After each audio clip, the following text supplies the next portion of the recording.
Good morning, morning, morning. Welcome here to another Kerfuffle webinar. Here today with the king of hair. There he is, Mr. Jerry Lyons, Agency Content Club, as he described himself, Chief Dosser. So, Chief Dosser, welcome to the forum. How are you, sir? I'm all right, thanks. Yeah, I'm all right. I'm good. I hope you're going to get your energy levels up because that's bullshit. We have Nick Cheshire and Abigail joining us today, who are bringing together the sensible side of the business. Welcome, guys. Oh no, don't raise your eyebrows there, Abigail. I noticed that. Thank you for joining us here today. Are you both well? I'm good. Yeah, really good. Excellent. We have got a mystery star who may or may not appear. He didn't get the 10 o'clock memo, but if he jumps on, we'll all welcome him well. So, Adam, if you're out there, you're meant to be on here. Jump on now. We're going to talk today, guys, about how great estate agency content wins instructions, which, if that doesn't catch most people's attentions at the moment, then I don't know what will. But I suppose, Jerry, that's the sign of a good headline, isn't it? Really? It's all about the headline. 99% of any piece of content or article is the headline, because if the reader doesn't get attracted by the headline, they won't read the rest of it. Yeah. So can I just kick off just with one brief observation? The fantastic Louisa Fletcher, a journalist, she was making the point that the British public reads at an 11-year-old level or something like that. Is that something that you would have heard or in your previous life that's why the importance of a simple headline is so important? Well, I know from something we did years ago when we were studying, the Sun could be read by a 9-year-old, the Sun newspaper. Yeah. And they did a really interesting thing where they took reporters from the Telegraph, who can write 600-word articles as standard, and the Sun, who were allowed 250, 350-word articles, to swap jobs. And the Sun writers could do what the Telegraph writers could do easily, because they've got all these extra words to use. Yeah. The Telegraph writers couldn't do the Sun version. So, yeah. As somebody who has been accused, this is me, by the way, of being overly verbose, I've sat there at the end of what I have thought is the most fantastic blog or article, literally cheered myself at using all these kind of Blackadder style things, and then got literally zero engagement rate. It's a real issue, isn't it, in terms of not dumbing down, but making something simple is harder than it looks, I suppose, would be the thing there. Abigail, Nick, how have you found the process of communicating just to the public there? Does it come very naturally to you as agents, or is this something that you've had to learn over time? I think from my side, it's something that we've kind of learned over time, but equally, I think us putting it into text is not so easy. Estate agents are known for waffling, and I think waffling in a blog post, it's not quite, it just doesn't come across well. It's too long. It can be quite boring. So kind of getting that art of keeping it short, sweet, sometimes humorous, but getting the message across in like what Jerry said, like less words, I think is something that I've particularly always found difficult. And to get that message across, particularly on social media where people's attention span is so short, it has been quite difficult to try and hit that niche, I think. I was going to respond with, sorry, what did you say there? But that was just making a joke on the lack of attention to detail. But I didn't want to go down there. Stick to the dangerous line. Abigail, what about yourself? Is this an area? First of all, do you enjoy this whole area, or is it something you've ever struggled with? I think it's probably one of the things that got me reinvigorated about estate agency a few years ago, looking at what we're doing. And I think changing my whole attitude to what we're doing.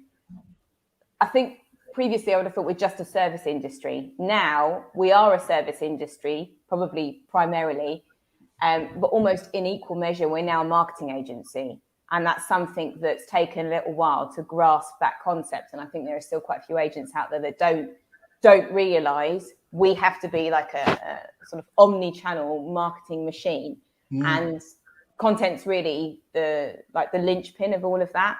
And I think it also depends on your own background. Like I come from quite an academic background, and writing for me is not a problem, but writing documents and content, or even details, you're like, what's actually important? Because it needs to be punchy. Like, I'm used to writing dissertations and stuff like that, and people don't want long, like you said, long sort of verbose paragraphs that go on forever about with infinite detail. They want to know why they want to see this, or why they should be reading it, and what are the sort of key points that they can take away. And I think that's one of the amazing things that Jerry does, is present this information in short, sharp, punchy way, and people don't get bored reading it or fall asleep or just think, I don't have time to read that, I'm going to look at it later. No one could ever be accused of falling asleep to one of Jerry's posts. That's never. That's just not possible. Jerry, as usual, I've completely missed the point, which is most people like you. Do you want to just, for those people who have lived living under a rock or everything else, just give them context to what the Agency Content Club does for your members, and indeed why you felt that there was a need for it? It's really simple. We provide written articles. Well, we started off providing just written articles for estate agents, purely because a couple of my friends who run agency a few years back said they didn't have the time to write these articles. They didn't have the time or the will or the skill. It does take a bit of skill to write an article, believe it or not.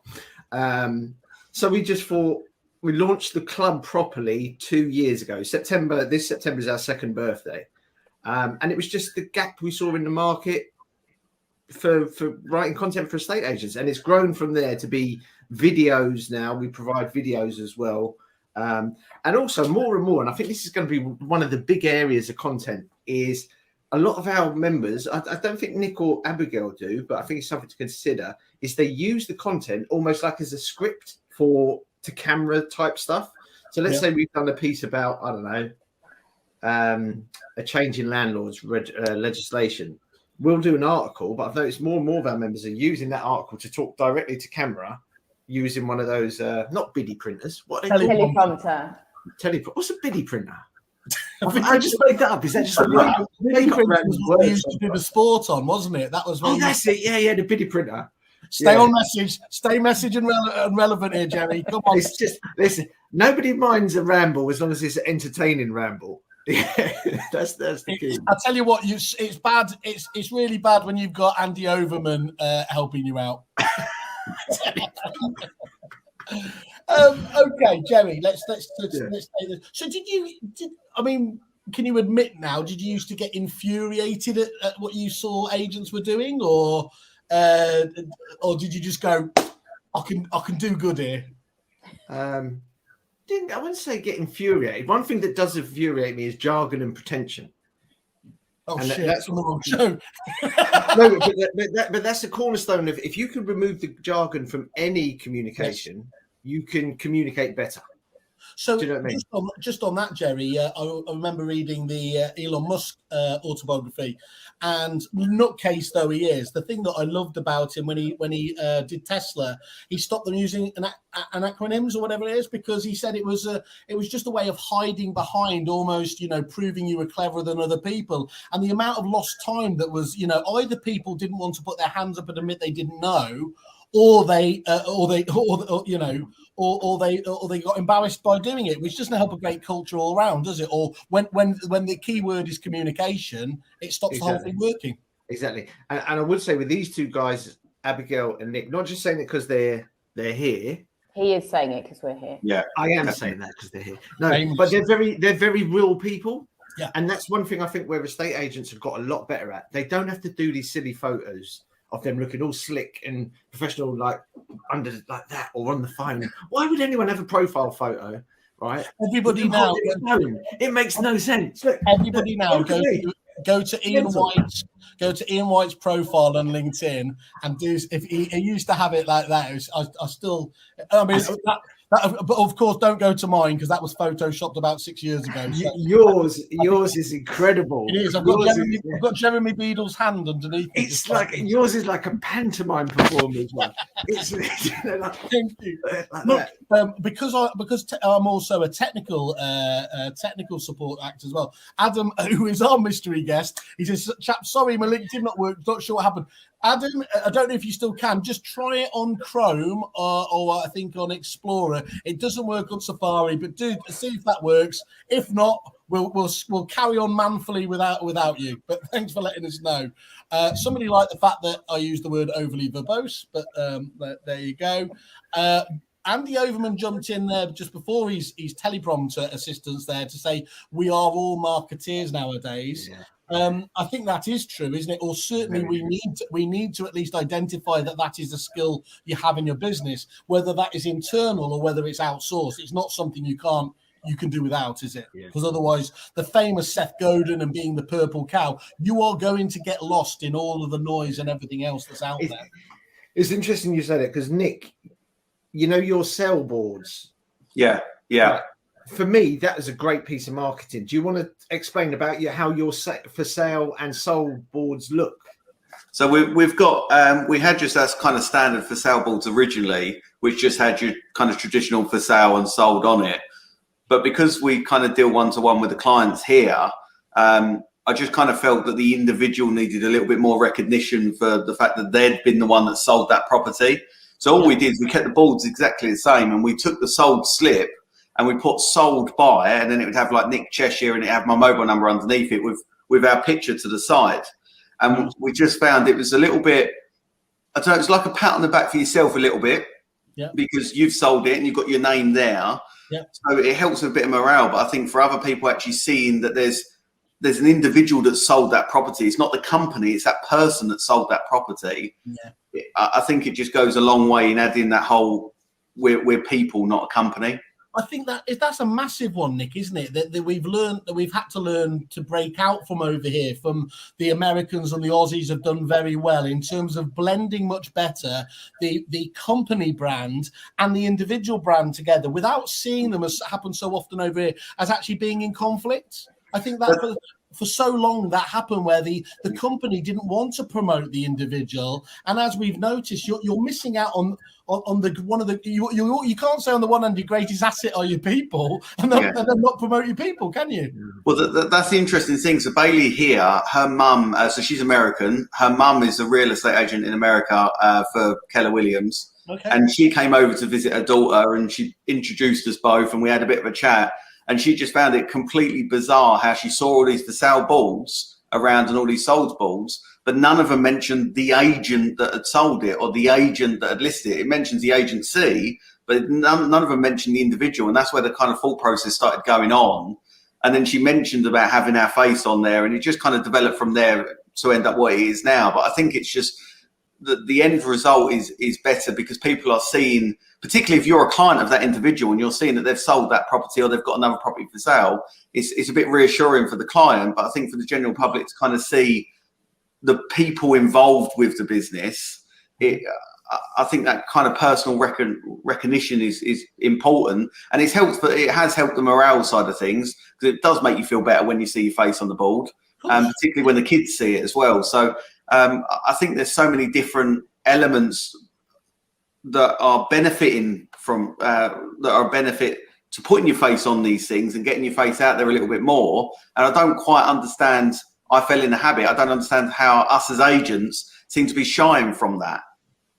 Well, for another man who's never shied from it, but probably should have, Andy Overman, Jerry's video content is going down a storm now. And he's also saying as well, also editable Canva images so they can do some green screen videos. I'll tell you what was interesting. When I used to do, way before Chris Watkins said he was doing it, I used to interview our old repeat clients. And every time I was just about to go on camera, they would go, "Oh God, I hate going on camera. It's absolutely, I get so nervous." And the minute the cameras went on, it was like showtime, like that.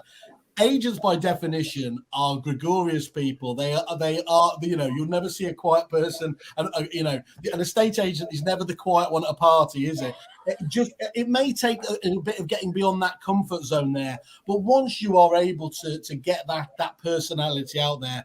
To quote Arthur Daly, the world's your lobster, isn't it? I mean, it really does open up that ability to promote yourself with all the very easy ways that you've got these days on every platform going. Yeah. Listen, we can all be mini Rupert Murdochs now. given the amount of media platforms we have just with that in our hand. Yeah. You know what I mean? It's mental. It's mental. There's so many ways to get your message out to the market. So Jerry, let me kick off with the main one there. So what does great estate agency content look like to you? And then I'll come to you, Abigail and Nick, afterwards. But Jerry, from your point of view, who's doing great estate agency content apart from your good self and the people here? Who springs to mind? Andy Overman, not just saying it because I'm really not just saying it because he's branding his own right, isn't he? I paid him £100 to comment on this thing. Andy Overman springs to mind. Luke Sinclair, Oliver Press.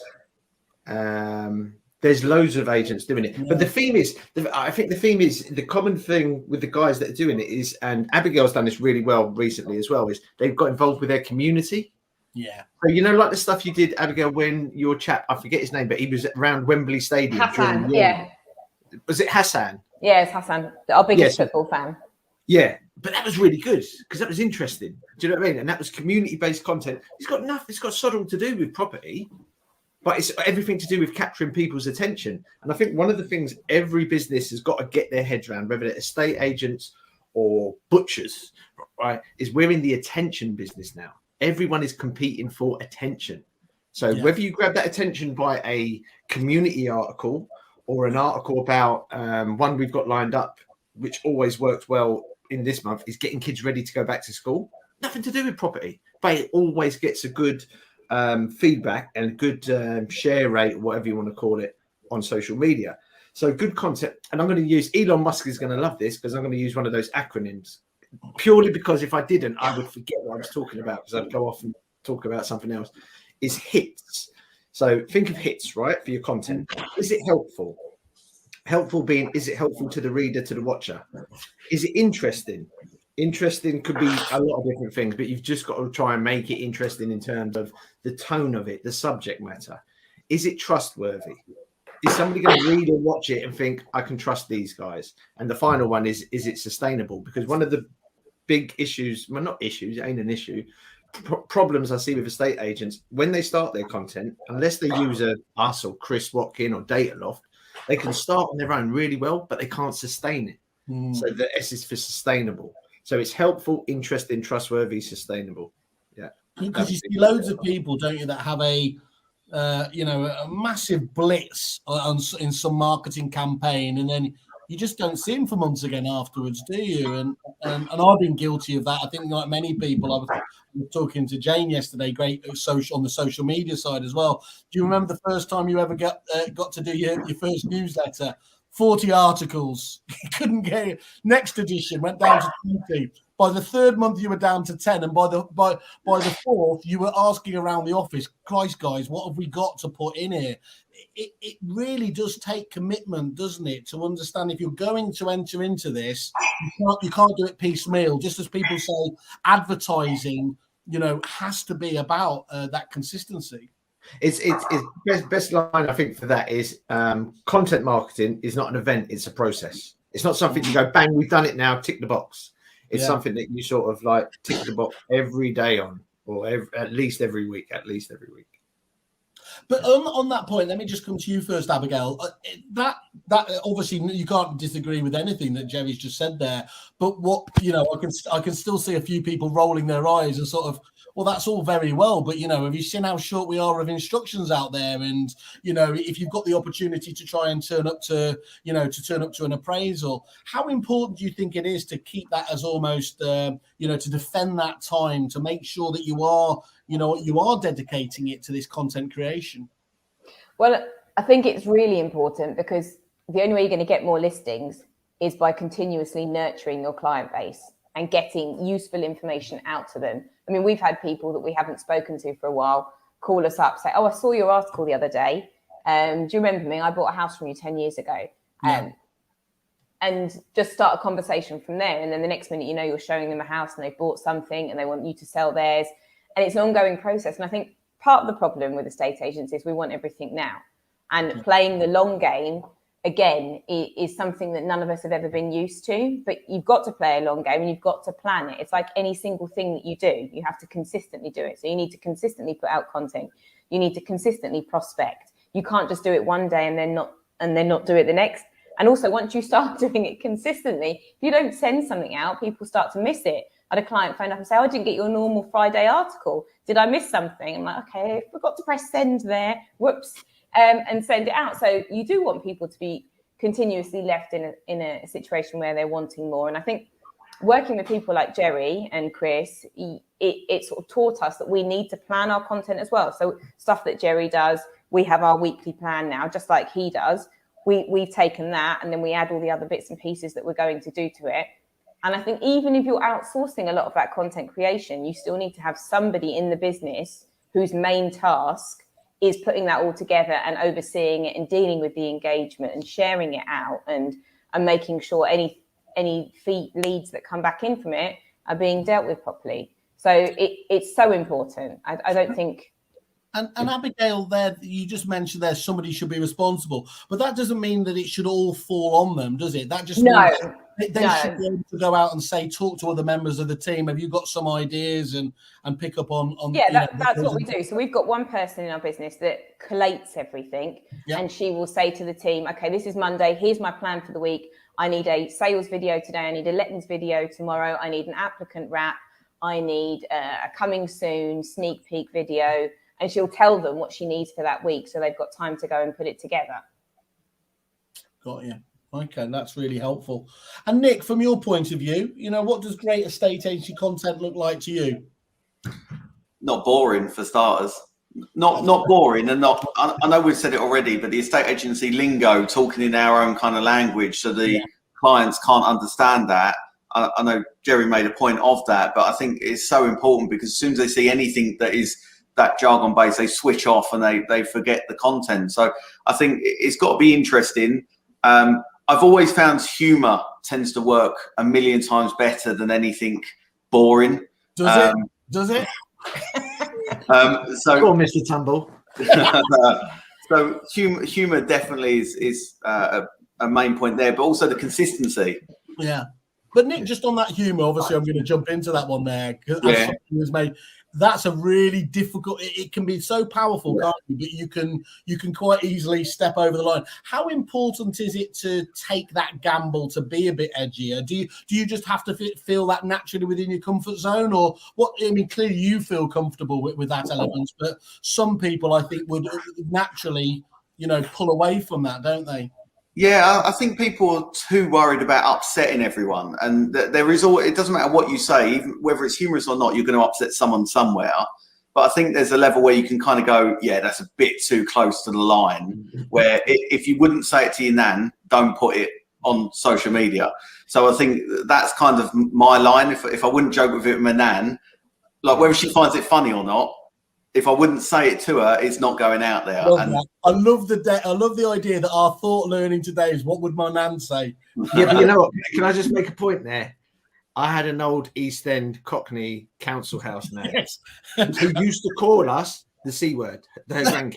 So no shrinking violets there. So, yeah, using that test, she would laugh at anything. We used to fall off the bike. She'd be saying, look at that idiot. Do you know what I mean? So, yeah, the nan test doesn't work if it's a council. I think the rule is Nick's nan, not Jerry's nan. Yeah.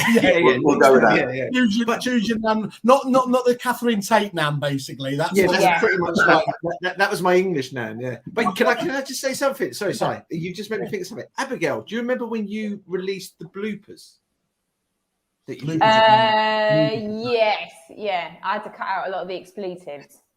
Yeah, but I noticed that you got a really good response from that, it seemed, like on social media, because people like that. It's honesty. It's all about honesty, isn't it? It's about honesty and vulnerability. You are not being pompous, are you? The minute you can do that. There's a reason why some of the top and smartest brands now will film their stuff not in a big expensive studio, but with a what's one of those lights? I don't know the technical term. But it's basically a camera, one of those bright lights that shine on your face and make you look like you've got a torch in your face. They'll do it that because it's got that. They'll film it that way because it's got that authenticity. And that's what people want, especially from estate agents, right? Because you're going up against the perception. Now, the perception, it's changing, but it's dodgy estate agents.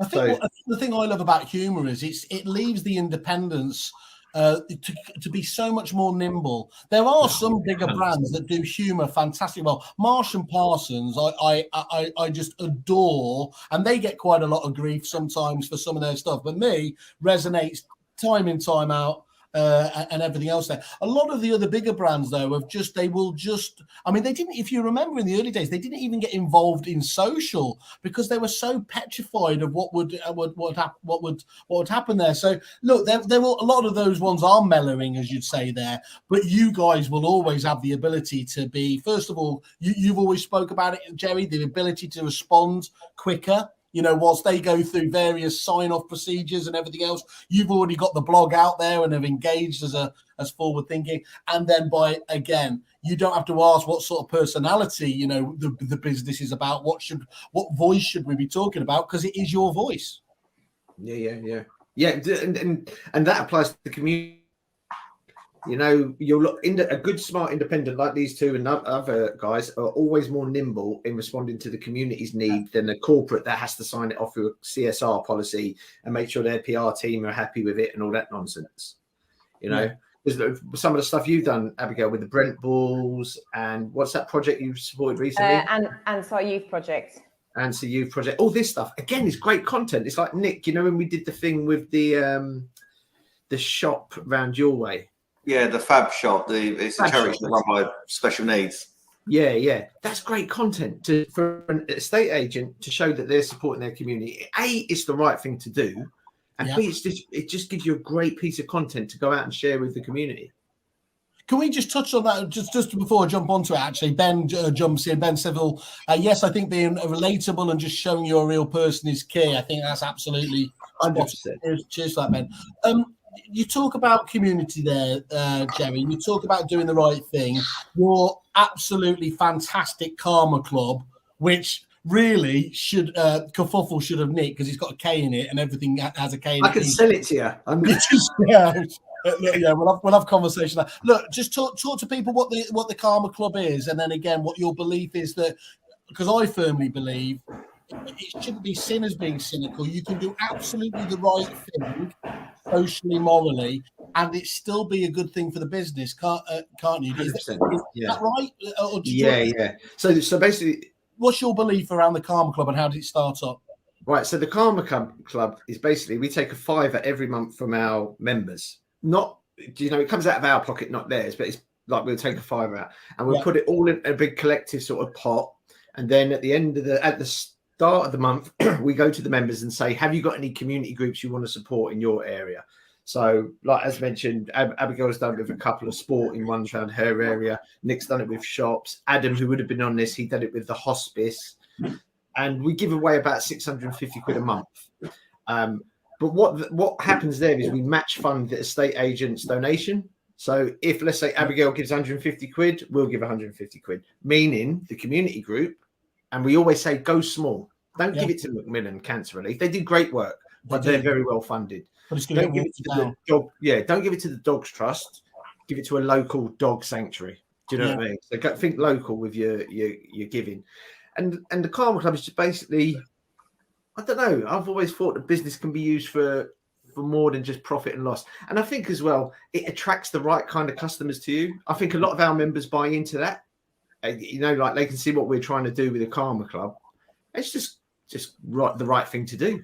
Can I ask Abigail and Nick? So did that enter into your mind process at all when you were thinking about wanting to get involved with Jerry? Was the Karma Club just a further reinforcement that this was the right kind of business? Because you don't look, it's not possible, is it, to always like the people you do business with or partner up with, but it's sure as hell lovely when it happens like that, isn't it?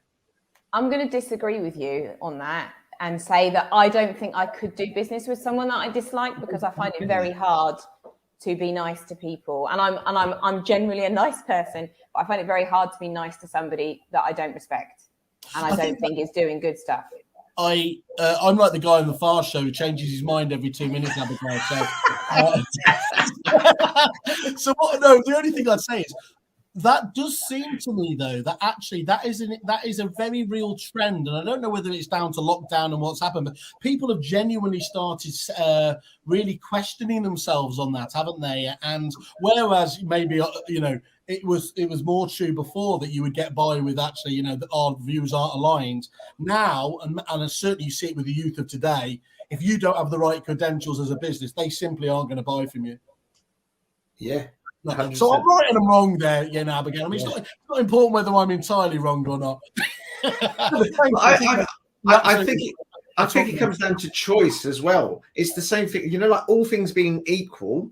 If one agency does a fair bit for the community and the other doesn't, all things being equal, so you like the valuation is on point, the marketing looks good, and you're thinking, I can't really decide which. Do you know what I mean? And you think, but the other one supports the local football club. I see them getting involved with the local fete. I see them doing the local book club. That could be the 1% that just wins the instruction. I'm not saying it definitely would, but it's going to help, isn't it? On that point, I was just going to say, we're so reliant on the community for our business that we have a moral responsibility to give something back to it. And if all you're doing is taking, you're never going to get any reciprocity, are you? No, 100%. That's absolutely spot on. And Nick, that aligned with what you're thinking as well, very, very much so. Yeah, I mean, when I first spoke to Jerry, I first reached out to kind of find out a little bit about kind of what he does, and I got on with Jerry quite well. I'm saying this because he's got my PayPal email address, so I got on with him quite well. We seem to kind of align in a lot of things, and I think the Karma Club come in just after I joined. Yeah, it was one of the things that kind of I initially only thought I'm going to give this 3 months, I'm going to see how it goes, and then I'll decide what to do from there. But the Karma Club was just like another thing that kind of anchored me in for longer. And I'm glad it did, because as the longer it went on, 3 months wasn't enough. I know with like content marketing, it's the long game, it's not the short game. So 3 months wouldn't have been enough to kind of test it anyway properly. So there's a bit of naivety from my side, but that Karma Club thing just kind of made me realise I was with the right company, and I wanted to be there longer, and that's kind of kept me now for it's about 18 months now, isn't it? It's got to be about that. Lovely, that's great. Well, look, it's a bit like Candyman. You mentioned his name 3 times and he turns up. Mr. Watkins, the venerable Mr. Watkins. Abigail, spot on about giving back to the local community, and there's a man who obviously coined the term, digital mayor and everything else there. I just love that process, that approach there. I don't see anyone more than estate agents doing anything anymore for their local communities. I think it's this again, using shitty terms again here, Jerry, the juxtaposition of how mental it is. The public what? No, don't ask me to explain it. Someone's been. Don't worry, he's being overly verbose again. I am being overly verbose. That the public see you in what agents in one way, in that classic lazy approach, and actually agents are out there working with their local community, doing charity stuff with the local community, and I'm talking about here as well, of course, on the average ones, or sorry, rather than the extremes who obviously we always get attacked with. I have to disagree here as well, Abigail. Jerry, he's the main man. That must be because you gave him such a whipping in the ring, Jerry. Who's talking? I can hear another voice. It's like a cross line back in the day. Oh, sorry, Nick. It's Nick. Remember back in the day when you cross line when you pick up your landline? Do you remember that? Yeah. I just always hear the voices, so sorry I didn't pick up on that. And Andy Overman, engaged today, says, love that, Abigail, nailed on. It's our moral responsibility and duty. We listen and care for the needs of our community. So that's great. Can I just say that location are amazing at their community stuff. They are amazing. They are. Yes, I mean, and actually it's fantastic. And what I love about it is what are they 2 offices or 3 offices now with Andy on board? Two offices. People like them and drivers and Norris and the good people we've got on here today, the actual noise in the best possible sense that you can make by doing the right stuff these days just vastly just dwarfs, doesn't it? What people, the more cynical marketing departments and PR departments in the corporates could hope to achieve, and it shows there really is that payback on doing the right thing does deliver as well if you do it in the right way. You know why? Because it creates emotion.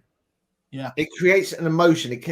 It will make somebody feel something, normally positive. So when you do something for the community, most people will go, "That's a good thing." Do you know what I mean? Like Location did this thing called Seeds of Kindness, where they were giving out seeds for people to do pot plants, or not pot plants like gange. might have been all good, relaxing. But they were doing the Seeds of Kindness campaign, and then it extended. They were getting applications in from outside of their areas, from outside of their target market. And Vicky said, "Oh, that's fine. We'll send it to them."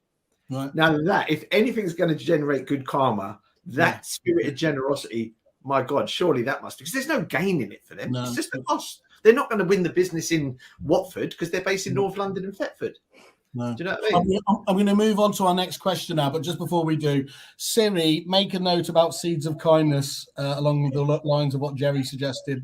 That's going to be the new kerfuffle promise here. Right, it's all been positivity now, and I'm quite. I get bored, distracted easily now. Let's look at some of the underbelly of content and everything else there. What mistakes do you see out there? Or what should you avoid with your content? Who wants to kick us off? Abigail. Abigail. Boring stuff.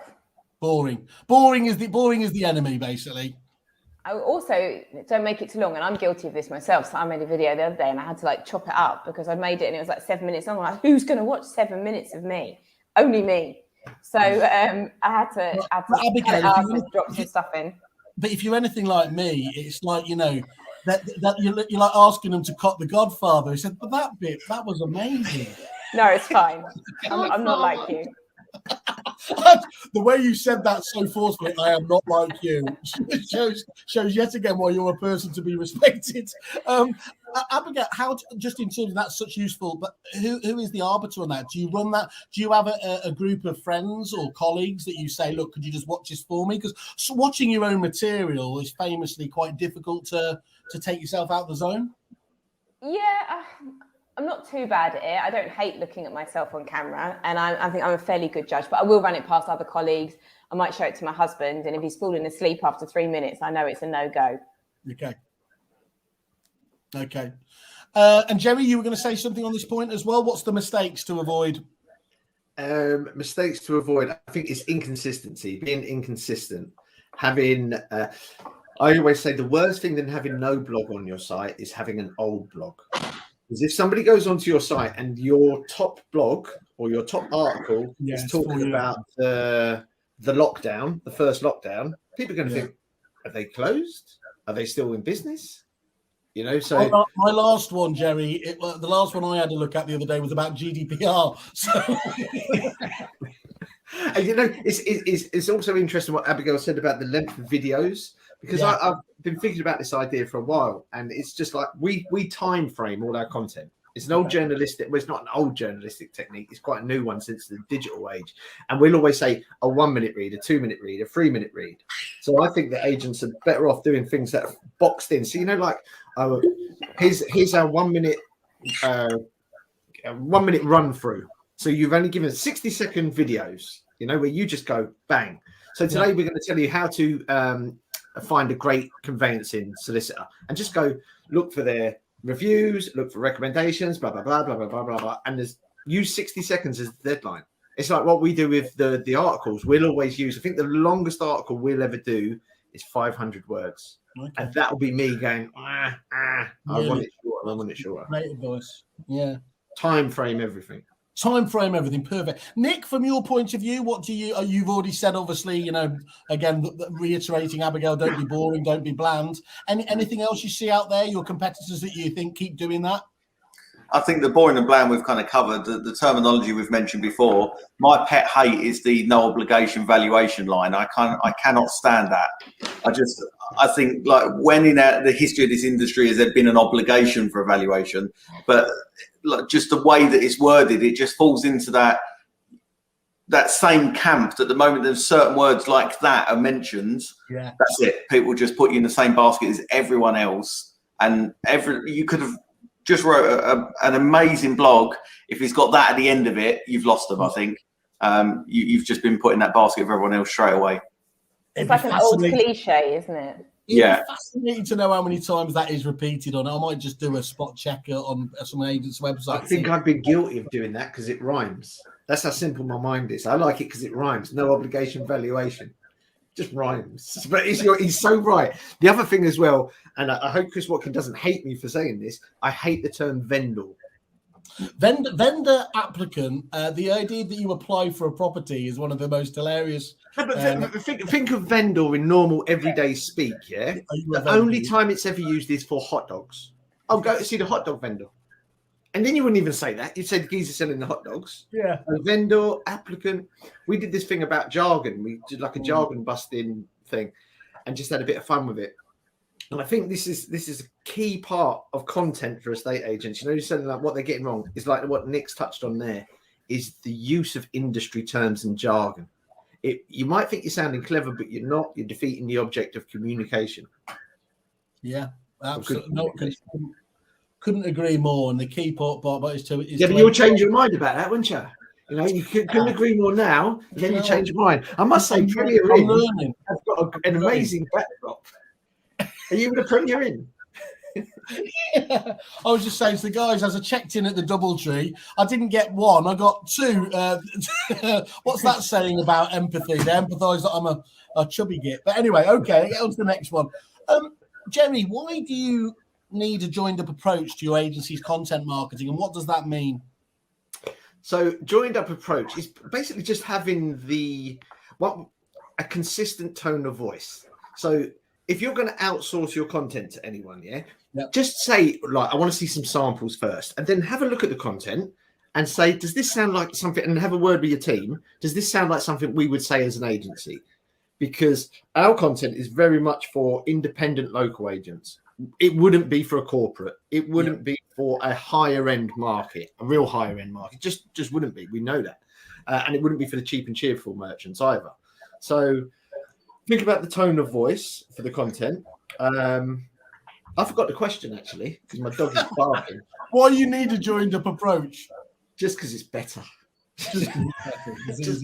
No, because it's a joined up approach. Right. By joined up, this is what we mean. So we offer, and this isn't a pitch, it's just a big part of our joined up approach, is prospecting letters, e-guides, and the content club, the general content. Yeah. But the idea for that is it's almost like a complete content circle, because that's most of your content there. Yeah. E-guides. So an e-guide can be used as a lead capture. Yeah. It gets them into your email nurture that we do as well, that eventually keeps them on your database to send out the regular articles to. Does that make sense? Yeah, it absolutely does. And I think Abigail mentioned before as well, that kind of omni-channel approach, isn't it? It's big tick in the box there, obviously, because different people engage with you in different ways and indeed want to be engaged normally in the way that they've found you as well, haven't they? Nick, just on that approach there, you know, what does having a joined up approach mean to you?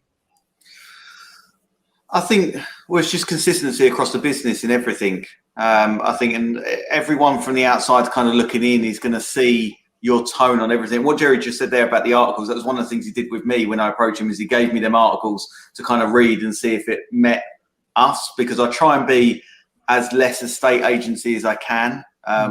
Like the way I talk, the way I dress, I try and break away from everything normal. So kind of making sure that it matches your tone is so important, because I think for my concern outsourcing it was that it wouldn't come across how I would explain it.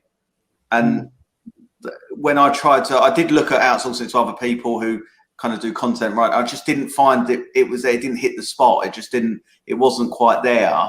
So I think making sure that consistency with the content that you're putting out in all different medias kind of all match. I think that's, yeah. And Abigail, you spoke before about that having the person within your office, although they are, you know, they will essentially create the tone for the business as well. Yeah, although they collate, obviously we get a lot of the stuff from Jerry with the e-guides and the canvassing letters and the lead magnets. So a lot of that is coming from the voice that he sort of helped us create. And I think one of the other added benefits, and this was the absolute cinch when I decided to sign up with Jerry, was he's from Northwest London. So everything is, so he knows like the people, the demographic of my area better than but most other people out there, because he's lived in where we are. So it really gives him an added advantage. And when we're writing something or we want him to create something, he knows the audience that it's going to be going out to. And he knows, like Nick said earlier with the humor, he knows what like the nan level is in this area. And it's high. That's Nick. You know, like I think the one big takeaway, because you'll probably ask that takeaway question. Best ever response I've heard to that takeaway question was at a conference. So he won't. The Chinese I had the night before. That was the best. Delivery was amazing. Yeah, I mean, it sounds to me what we're talking about here, though, as much as anything, is as much as the process is, you know, you need to empathize, don't you? If you're going to outsource this, you need to feel that connection with, you know, the likes of Jerry there to make sure you're just on the same page. Once you are, that's quite an easy relationship to have, then, isn't it? Because you're going to dovetail together. Yeah. Okay. So to help the impact and advertising tagline, can you provide one key statistic or something that might blow the minds of the audience, Jerry? You know, something that you haven't divulged before in terms of, you know, why this whole area is so important. What, in content marketing? Yeah. Why should people, you know, is there anything there that's out there that you feel why people should be slapped around the face to obviously come to the wonder that is the Agency Content Club? Not just Agency Content Club. Put that aside. Content marketing in general. I think all you need to do, if you're not convinced about content marketing, take the time to read something by Seth Godin or Gary Vaynerchuk. Yeah. Both very successful people. Godin's my favorite. Because he makes the point, right? So during the football that was recently on, it's probably the last time I watched terrestrial TV, or commercial terrestrial TV. We always made a point of skipping through the adverts. You know, like we pause it, skip through the advert, pause it, skip through the advert. And basically that's what people are doing with a lot of advertising now. Now, content marketing isn't advertising. No. Think of it as telling rather than selling. So you're telling your audience how to do this, or you're telling your audience why this community cafe is wonderful. Do you know what I mean? So go and seek out, if you're not convinced about content marketing, go and read something by Seth Godin. That'd be my tip. That's cool, man. Okay. So let me turn that around a little bit then to Abigail and Nick then, in terms of, you know, what do you feel is the ROI from being a member of Jerry's club? Are you able to? Sorry, just 1 sec. I'm just going to leave at this point. Genuinely leave. I'll come back in 30 seconds. As if you are. You've just gone to press record. I think my dog's just bit the postman. Okay, now if you could destroy him now, that would be the best video we could possibly do. But that would so obviously there are 1,000,001 different demands. Famously, I always quote, you know, agents on average have 20 different suppliers. So if you to invest your time, energy, and everything else with Jerry, and to be, as you said, Nick, with him for 18 months, means that you really understand that they deliver for you. Do you just naturally feel that there's an ROI there, or are you able to gauge and quantify that at all? It's a mixture of both, really. I think I'm confident that his content is going to win me business. There's no doubt in that. And for the first kind of 6 to 9 months, I didn't really see that. I think I didn't really see that because I wasn't asking whether they'd read these articles. I was going to valuations. I wasn't discussing it. And it got brought up a particular landlord that I met mentioned when I asked, how did you hear about us? He mentioned that he saw one of the blog posts that I kind of snipped down and put on Instagram. And he loved the tone of it. He loved the way that it was one about tenants, about building a relationship between landlords and tenants. And that shown him that we care about that relationship. And that's why he got me round there. And we now manage his property. So that was clear evidence to me immediately there. Right. That article won me that business.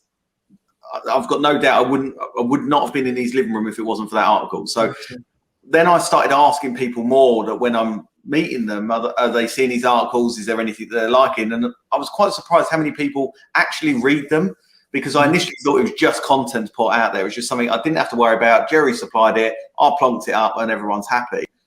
I totally underestimated how many people were reading these. And I think that's the danger, Nick, isn't it, of content marketing, is the whole John Wanamaker quote that I know half my advertising is working, but I don't know which half is. And that's a wonderful benefit of content marketing, because actually you can be, you can be putting it out there, and over time, just that assimilation of information, and as that brand builds and as the trust in your brand builds. Abigail said before, so many estate agents are focused on just the here and now. Here comes the lead from Rightmove or one of the other portals, and they fight over that, where there has been no trust built up between the agents. So you've got to put on a stellar show at the appraisal, because frankly, that's all you've got. With content marketing, you've got a bit in the bank, haven't you? Yeah, definitely. I think people are going to see what you're about before you've even opened your mouth to them. And already you're ahead of everyone else. When they know that you're a person and they know a bit of your personality and what you're about as a business, you're already 10 steps ahead the next guy or the next woman that comes in after you. And Abigail, cheers, Nick. And Abigail, does that resonate with you? Do you find yourself, when your team are turning up to appraisals, when they're talking to people, that they've already got a kind of latent sort of understanding of what you as a business is about? Yeah, 100%. I mean, we do several things, not just using Jerry's content, but when someone does an instant vow with us, it goes into our nurture system, and they'll start being sent videos from team members. They'll get one of Jerry's e-guides, depending on their specific, like whichever audience they've fallen into. They'll get regular articles from us. So they'll start to learn our voice and get an idea on who's in our team and what we're talking about on a weekly or monthly basis when it comes to property market information. So by the time we get out to that appointment, they'll be like, "Oh, you're the guy from the video." I mean, we use obviously Facebook and Instagram quite heavily, but we also recently, I'd say, 3 or 4 months ago, started doing a lot on TikTok. So some of my team actually get recognized in the local area and get stopped, say, "Oh, you're the guy from TikTok, aren't you, with all the houses and stuff?" So people get to know you, don't they? And then they know it's part of that, do they know, like, and trust you? Well, hopefully they know us. Secondly, I really hope they like us, because we're all nice people. And I'm sure they trust us, because we probably are the only trustworthy estate agents in our area, even though that should be a given in business generally. And I think also one of the first things that amazed me, I signed up with Jerry in lockdown last year, and I was personally loading up the articles and sending them out on a daily basis to our database. And existing managed clients would email me back, and non-managed clients saying, "Oh my God, I'm loving the articles." One of them wrote to me the other day, she said, "It's the only thing that's got me through my divorce, seeing your emails in my inbox every day." So people love the information. If they don't like it, then unsubscribe, won't they? And if they unsubscribe, then they're not my people. That's the definition of preference-based, marketing and content, isn't it? Yeah, absolutely. Exactly. So given that this all, again, famously, I see things simplistically, but given that this just seems such an obvious no-brainer here, what do you still feel? Why does some agents just not get involved from using content marketing? Is it literally they don't know the first steps to do it, or they're just not that kind of personality? Why would you not? Anybody? Don't you think as agents notoriously do what they've always done? It's something different, and the unknown's scary. People don't like change, and I guess some people don't know where to start. And hopefully, most of my competitors stay in that realm. Yeah, but here's the great thing, about the competitors thing with the model that me and Chris Watkin have. It's the same model. He only has one per town. We'll only have one postcode district we work out. Yeah. You need that exclusivity. If you are outsourcing, because we turn down now, I don't know, it's probably like 50-50, because the area's gone. And we always say to him, we'll recommend Chris. We just say, have a chat with Chris, because we can't help you. But you need that postcode exclusivity or that area exclusivity. That's like the main thing you need for your estate agency if you're outsourcing. And I think one of the things that stopped agents from doing it is a bit like Abigail said there. There's some agents who are so slow to the party. They were so late to the party. Yeah. And I think they are. If you're not doing content marketing now, or it's not in your plans, then you're really late to the party. Because Nick was mentioning there, even by his own admission, it took 6 months or a while there to get the ball rolling. It just can't happen overnight, can it? Yeah. It's not a silver bullet. There's no marketing silver bullet. Oh God, mind you, when you're saying that, I did like the idea there that there's just an entire nation split down the middle of contenting driven by Jerry Lyons and Chris Watkins. There's got to be some sort. He loves a pie, does Christopher Watkins. There's got to be a pie chart that can show how you're doing against his agents, and that's got to be the fight that everyone's looking for. We do actually have quite a lot of this shared clients. Abigail's one. We do have some clients. We got because we're non-competing content styles. But no, what I would say is for agents that are not doing content, and listen. This ain't a pitch for this ain't just a pitch for us. They need to be doing content. There's Chris. There's Data Loft. Yeah. There's other people out there doing content. I think of Chris and Data Loft because I see them as the two of the best ones, apart from us. It's literally. Okay, here's the thing. Let me just, and it's really unfair because it's a judge. How many? I'll ask each of you in turn. Let's ask you, Jerry, though, as the main fella. In terms of what percentage of agents do you think are doing content marketing well at the moment? Well, I know that there's 120 definitely doing it well. I know that. Yeah. It's getting a lot better. You know where I said you should become vulnerable and open yourself up. You could try that at any moment. No, it's not bragging if you could back it up. Muhammad Ali quote there. Boom. Agents are getting better at it. And one thing I think as well, and I always try and guard against it, is, and this is not just content marketing companies, but other companies that are marketing to estate agents tend to say, or a lot of them sort of make estate agents feel bad. You should be doing this. You should be doing that. Why are estate agents so rubbish at X, Y, Z? The negative self, the effective but negative. Yeah, I don't get it. But I think it's getting a lot better. And the likes of Abigail and Nick, and content marketing, like I said, is everything. That's why I mentioned Abigail's videos around Wembley Stadium, Nick's boards. That's marketing. That's one of Nick's bottles. Yeah. And can I just go on camera? If I'd have started drinking this 8 years ago, I wouldn't be here today. I'd be at the Olympics. What, the ones that are due to start? See, would that pass the NAN test, Nick? No. Yeah. As I said, it's very. I have a very different view. Abigail, what do you think as a percentage agents that do content marketing well? Are we talking 50%, 25%, 10%?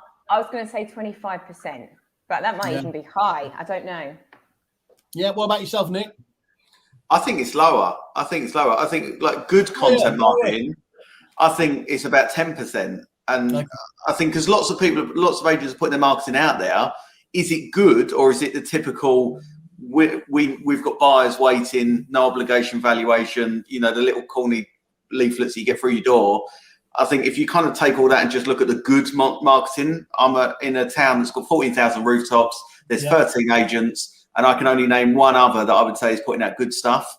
I think it's about 10% that's putting out good. I wouldn't be surprised, just to show I just agree with both you and Abigail at two different numbers, is that actually the problem we do is because we're all connected on social as well, is we tend to see what the best are doing all the time, don't we? Exactly. We're in a little echo chamber. We're still not really aware that a load of agents get it from Property Industry or Estate Agency Today is their news and everything else. So those bubbles and how insular they can be is a real challenge. Very good point. Look, I could talk for ages, but we all know that. Let's just leave Mr. Watkins as again just jumped in again. Great thoughts on content from Jerry. He really knows his onions. I think that was. And to give respect to Chris, I always say this, Chris started off the movement for content marketing in estate agents? I see there's a lot of new people coming to the market now, into the mix, and some of them you'd think invented it. Yeah, but they didn't. Well, the one who did it first was Chris. That's all on Chris, because I did tell him he should have formed a Ponzi scheme and taken 5% from each of those, but he didn't want to do that. So he famously, unlike me, never takes a clip. So that's it. Right, let's just summarize this. First and foremost, guys, thank you very much for your time. It's been fascinating listening how you're using it, hearing your experiences of Jerry and his fantastic hair and the content that he offers on a daily basis. But you've got more than that, haven't you, Jerry? You've been really kind for exclusive Kerfuffle members. You're willing to just jump on a 20 kind of MOT essentially with agents and give them a brief overview of where they're going right, where they're going wrong. No obligation. No obligation, but there is a caveat. The area has to be available. Yeah. So I couldn't have a chat with somebody in Wembley because, like I said, my homegirl Abigail's got that locked down. Do you know what I mean? She's got that wrapped up like a mummy. And Nick Cheshire as well. Actually, no, I won't say that on air. I'll tell you afterwards. He knows. I had a run-in with an agent in his town a while back. Well, the other thing is, everybody, if you're interested in that, go to where Jerry is on social, but go via the contact me button on the landing page. Go to Agency Content Club on Kerfuffle there, and do as I always say. Don't just, you've heard it from the horse's mouth from Nick and Abigail here today. But we'll also go and see the reviews where a lot of people are going into a lot of detail about how Jerry is helping them out. And I know we'll get all embarrassed and shy about that, but the important thing you said, Jerry, is just make sure you're doing it, isn't it? There's enough choice out there, but first and foremost, find out if your postcode is available, and then learn a bit more from Jerry. And remember, there's one thing that I've got out of this. Ask yourself, would Nick's Nana approve? Yes, the Nick's Nana test is now a thing. It's there. The benchmark.